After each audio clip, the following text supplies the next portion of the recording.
So between yesterday and today, we've got back-to-back big miracles that Jesus is doing in the gospel here.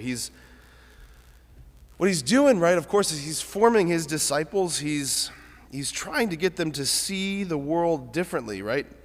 He's trying to alter their way of thinking. He's trying to alter their way of being, their way of coping, their way of dealing and looking at the world. He's trying to form them, right?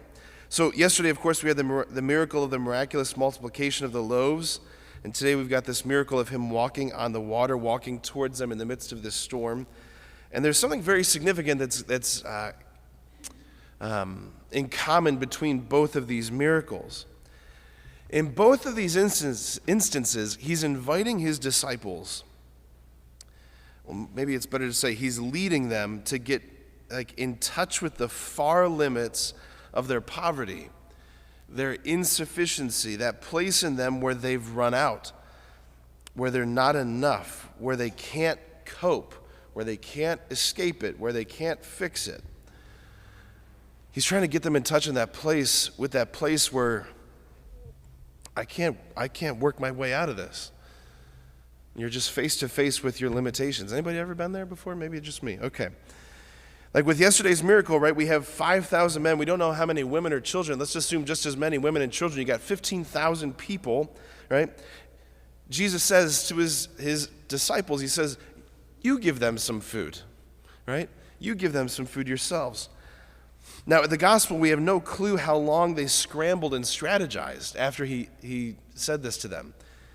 I picture them, all right, he gave us this order. Let's figure this out, right? This is Jesus. He's telling us what to do. Let's try and figure this out. Let's problem solve. And they eventually get to the point where they're like, we got nothing. We got 5 loaves. We got 2 fish. We don't have enough. We can't do this. All we have is 5 loaves and 2 fish. And that was exactly what he wanted them to realize. That was perfect.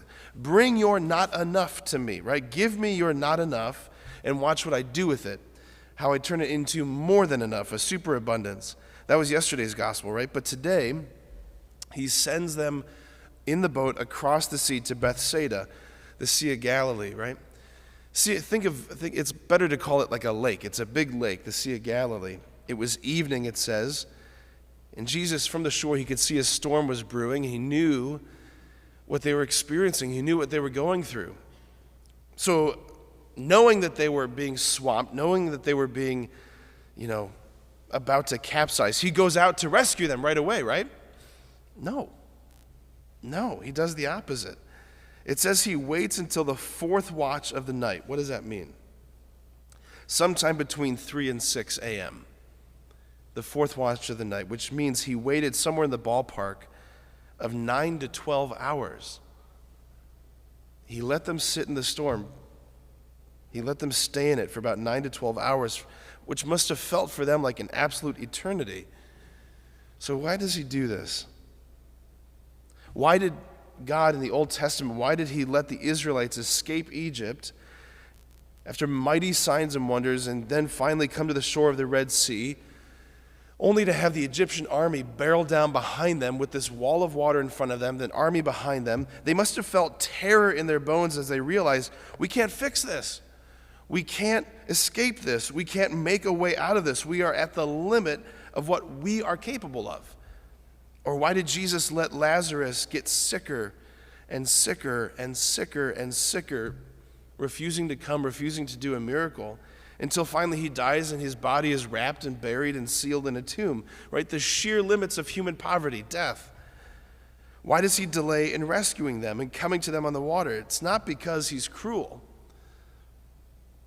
Or it's not because he's working on more important things like, guys, you'll be fine. It's just a little bit of water. I got to work on something in Bangladesh right now, right?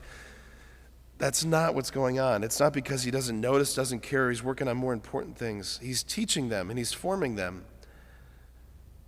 He's getting it deep into their bones. You can't save yourself. Only I can save you. And I can make a way where there is no way. Imagine how transformative, how it must have been emblazoned in the minds of the Israelites to see the Red Sea split in 2. That wasn't just like a miracle. That was like, oh my gosh, we were all going to die. And he made a way where there was no way. Like his delay is in order to drain the poison, what Pope Benedict called the presumption of self-sufficiency. It's one of the inherited wounds of original sin. It's this incessant can-do attitude that we all have since the fall, right? I can do this myself. I can fix this myself. I can work this out myself. I can save myself. I can perfect myself. I can take care of this myself. No, you can't. And that's okay.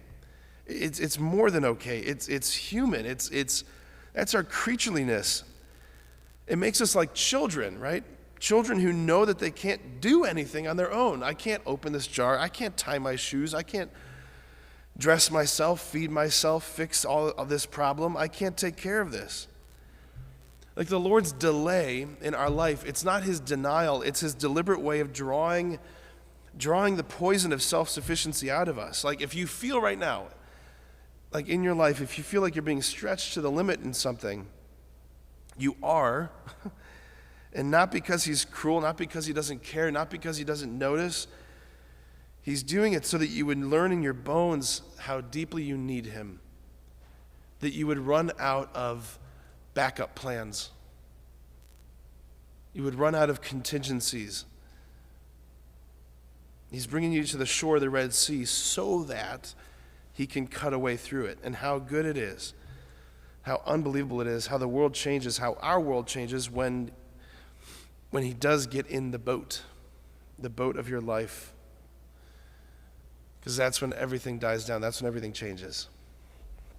Amen.